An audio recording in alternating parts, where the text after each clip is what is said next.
आज आपके राजनीति विज्ञान में चौथा पार्ट है स्वतंत्रता और समानता, लिबर्टी एंड इक्वालिटी। स्वतंत्रता देखिए मनुष्य के जीवन में बहुत आवश्यक होती है। प्रत्येक व्यक्ति स्वतंत्रता पूर्वक जीवन यापन करना चाहता है। तो स्वतंत्रता से संबंधित हम इसकी परिभाषा और इसका अर्थ समझेंगे। स्वतंत्रता शब्द अंग्रेजी के लिबर्टी शब्द का ही हिंदी रूपांतरण होता है, जिसका मतलब होता है बंधनों का अभाव। बंधन बिल्कुल नहीं होने चाहिए, वह स्वतंत्रता है। अगर व्यापक रूप में कहें तो स्वतंत्रता एक शब्द में नहीं, एक आंदोलन का रूप ले सकते हैं। आंदोलन का रूप में हम स्वतंत्रता को ले सकते हैं। जैसे अमेरिका का स्वतंत्रता संग्राम, फ्रांस की क्रांति, ये स्वतंत्रता पाने के लिए किए गए संग्राम है। पैट्रिक हेनरी ने कहा है कि मुझे या तो स्वतंत्रता दीजिए या फिर मृत्यु दीजिए। बिना स्वतंत्रता के व्यक्ति का जीवन पशु के समान होता है। तो या तो मुझे संपूर्ण स्वतंत्रता मिलनी चाहिए या फिर इससे अच्छा कि मैं जीवन में मृत्यु को प्राप्त हो जाऊं। वहीं बाल गंगाधर तिलक, जिनका नारा बहुत ज़्यादा प्रसिद्ध है कि स्वतंत्रता मेरा जन्मसिद्ध अधिकार है और मैं इसे लेकर रहूँगा। तो ये स्वतंत्रता से संबंधित दिए गए विचार हैं। स्वतंत्रता में यह तथ्य नहीं थे कि मनुष्यों के कार्यों पर किसी प्रकार की कोई बाधा नहीं होनी चाहिए। उसे पूरी तरीके से अपनी इच्छा अनुसार कार्य करने के लिए स्वतंत्रता मिलनी चाहिए। लेकिन स्वतंत्रता का यह अर्थ नहीं है कि मनुष्य को समाज में ऐसे ही स्वतंत्रता पूर्वक कार्य करने के लिए छोड़ दे, नहीं तो लोग संघर्ष करके ही मर मिटेंगे। स्वतंत्रता के सकारात्मक और नकारात्मक दो अर्थ लिए जा सकते हैं। देखिए, नकारात्मक अर्थ में अगर देखें तो बंधनों का पूरी तरीके से अभाव, कहीं भी किसी भी स्थान पर किसी भी कार्य को करने के लिए व्यक्ति पर कोई बंदिश नहीं, वो नकारात्मक प्रभाव होगा। स्वतंत्रता वो भी है, लेकिन उसमें मनुष्य है वो पशु तुल्य बन जाता है। यह विचार है हार्ट, रूसो, जेसमिन। अब अगर हम स्वतंत्रता के सकारात्मक अर्थ को पढ़ें तो स्वतंत्रता होनी चाहिए, लेकिन इसमें कुछ न कुछ युक्त बंधन होने चाहिए। कुछ बंधन होंगे तो व्यक्ति है वो देश के नियमों और आदर्शों का पालन करेगा। स्वतंत्रता का अर्थ बंधनहीनता नहीं है। सकारात्मक अर्थ में हम समझे तो स्वतंत्रता का अर्थ ये नहीं है कि बिल्कुल भी बंधन व्यक्ति पर नहीं होने चाहिए, बल्कि यह स्वतंत्रता तो मनुष्य को अधपतित कर पशु तुल्य बना देती है। अगर इस प्रकार की स्वतंत्रता दी जाए कि कोई बंधन नहीं है और मनुष्य पूरी खुली स्वतंत्रता दी जाती है उसे, तो वो पशु के समान हो जाएगा। कोई भी अपराध करने से पहले वो सोचना समझना ही छोड़ देगा। मनुष्य के तात्विक उत्कर्ष के लिए जरूरी है कि उसकी स्वतंत्रता पर राज्य द्वारा उचित बंधन लगाए जाने चाहिए, तभी वो सच्ची स्वतंत्रता मानी जाएगी।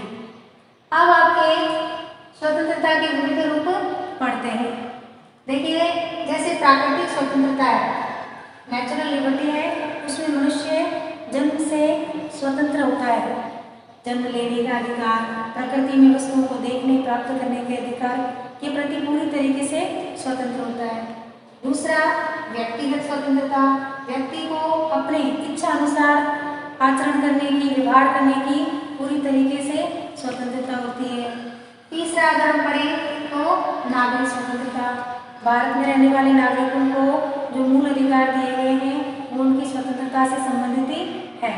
तो नागरिकों को जीवन और जीवन जीने की से संबंधित सारे तत्व जो हैं उसके प्रति पूरी तरीके से स्वतंत्रता प्राप्त होनी चाहिए। राजनीतिक स्वतंत्रता, प्रत्येक व्यक्ति को वोट देने का अधिकार और चुनाव में भाग लेने का अधिकार मिलना चाहिए।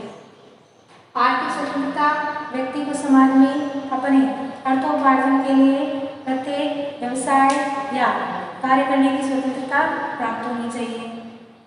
धार्मिक स्वतंत्रता, तो व्यक्ति चाहे अपनी इच्छा अनुसार कोई भी धर्म स्वीकार करना चाहता है तो उसे धर्म की पूरी तरीके से स्वतंत्रता होनी चाहिए। उसके धर्म को लेकर कोई बंधन नहीं होने चाहिए।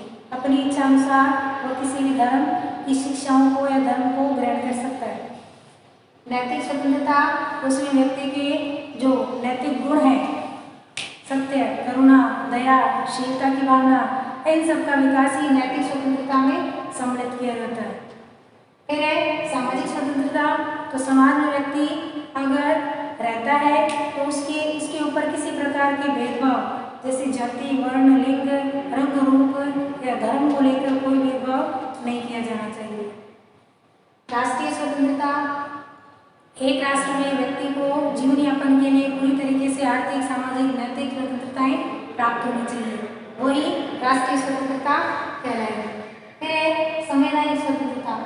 तो इसमें जो आपके मूल अधिकार दिए गए हैं, इसमें छठा मूल अधिकार है अनुच्छेद 32 संवैधानिक उपचारों का अधिकार।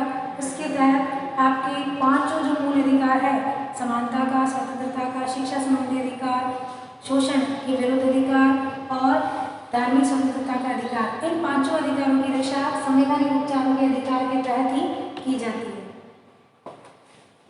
अब हम स्वतंत्रता के लिए आवश्यक शर्तें यानी स्वतंत्रता की व्यक्ति मांग करता है तो उसके लिए कुछ न कुछ आवश्यक शर्तें निर्धारित है। जैसे निरंतर व्यक्ति खुद जागरूक होना चाहिए। स्वतंत्रता की जो मांग करता है उसे खुद भी जागरूक होना चाहिए कि कहाँ हमें बंधन लगे हुए हैं और कहाँ हम स्वतंत्र हैं। दूसरा निडरता और साहस।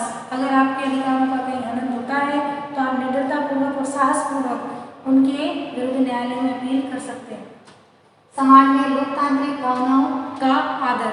आप समाज की विशेषताओं के अनुकूल चलेंगे तो आपके स्वतंत्रता में कहीं बाधा उत्पन्न नहीं होगी। फिर लोकतांत्रिक शासन। शासन व्यवस्था और शासन के आदर्शों पर चलना चाहिए। फिर आपके साथी नागरिकों को विशेष लोकतंत्र स्वतंत्रता की आवश्यक शर्तें हैं। साथी नागरिकों को विशेष अधिकार प्राप्त नहीं होना चाहिए। उसके विरुद्ध आप कहीं भी सरकार से संबंधित या कहीं भी आपके साथी नागरिकों को आपसे जो विशेष अधिकार प्राप्त है तो उसके विरुद्ध आप अपील कर सकते हैं। आर्थिक दृष्टि से समतामूलक समाज की स्थापना। आर्थिक दृष्टि से भी कोई भेदभाव व्यक्तियों में नहीं होना चाहिए। पक्षपात विहीन विधि का शासन। विधि यानी कानून, कानून का शासन है, इसमें किसी प्रकार का किसी व्यक्ति के साथ कोई पक्षपात नहीं होता है। प्रेस की स्वतंत्रता। अपने विचारों से संबंधित जो भी आप लोगों को बताना चाहते हैं तो आप प्रेस के माध्यम से बता सकते हैं, उसकी पूरी तरीके से स्वतंत्रता है। निष्पक्ष जनमत का निर्माण, यह भी स्वतंत्रता के लिए आवश्यक शर्तें होती है। फिर समाज में शांति और सुरक्षा कायम रहनी चाहिए। स्वतंत्र न्यायपालिका। न्यायपालिका कार्यपालिका व्यवस्थापिका से स्वतंत्र होकर कार्य करती है। और संविधान में जो नागरिकों के लिए मूल अधिकार दिए गए हैं वह कुछ कर्तव्य भी निर्धारित किए गए हैं। स्वतंत्रता के मार्ग में अगर बाधाएं उत्पन्न होती है तो उसका कारण क्या है, क्यों बाधाएं उत्पन्न होती है? तो पहला है आप में जागरूकता का अगर अभाव है तो आपकी स्वतंत्रता का हनन या आपके अधिकारों का हनन होता है। दूसरा शिक्षित नहीं है, खुद में शिक्षा का अभाव है, अशिक्षा है तो स्वतंत्रता के मार्ग में समस्याएं उत्पन्न हो सकती है। गरीबी और संसाधनों का अभाव। बेरोजगारी, गरीबी और संसाधनों का अभाव भी स्वतंत्रता के मार्ग में एक बाधा है। न्यायपालिका के कार्यों में कार्यपालिका का किसी प्रकार का हस्तक्षेप नहीं होना चाहिए। अगर कार्यपालिका द्वारा न्यायपालिका के कार्यों में हस्तक्षेप होता है तो फिर न्यायपालिका स्वतंत्र रूप से कार्य नहीं कर पाती है और यह स्वतंत्रता के मार्ग में बाधा उत्पन्न हो जाती है।